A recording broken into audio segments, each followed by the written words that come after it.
Bonjour, bienvenue à tous dans votre revue de presse du jour sur adionews.info. Les journaux reviennent sur la folle journée d'hier marquée par le retour avorté de Maître Abdoulaye Wade.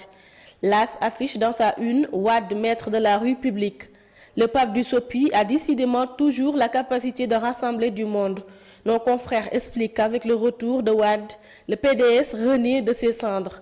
En effet, une forte mobilisation des militants libéraux a été observée au siège du PDS ainsi qu'à l'aéroport. L'observateur revient aussi sur le report de la venue de Maître Wade et titre Cahier d'un retour avorté au pays natal. Le journal précise que 3 hommes d'affaires marocains déclarés comme passagers du vol ont cloué l'avion sur le sol marocain. Le quotidien abonde dans le même sens que ses confrères et donne des éclaircissements sur les couacs en plein vol. Dans le journal, l'Agence nationale de l'aviation civile de la météo explique que la modification de paramètres importants a fait annuler l'autorisation de vol. Oumar Sarr, coordonnateur du PDS, n'a pas hésité à traiter Macky Sall de poltron et affirme que le président Macky Sall a peur.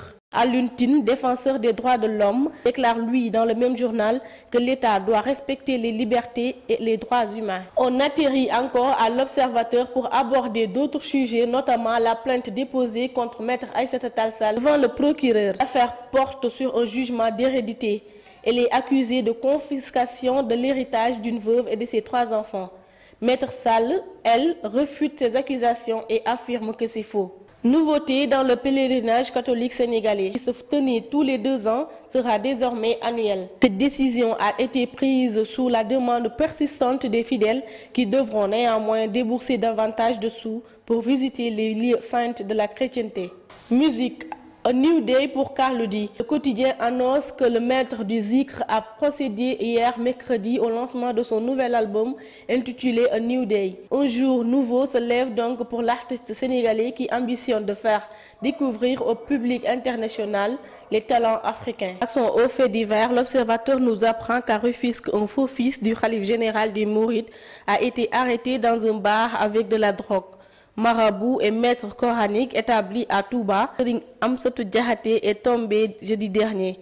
L'enquête a permis de réaliser que l'imposteur qui se faisait passer pour le fils du khalife général des Mourides avait dirigé plusieurs victimes, dont le commissaire de police de la ville. Terminons avec le sport. Mbagnick Ndiaye, le ministre des Sports, déclare la guerre contre le dopage. Dans l'AS, il affirme que des contrôles inopinés seront effectués.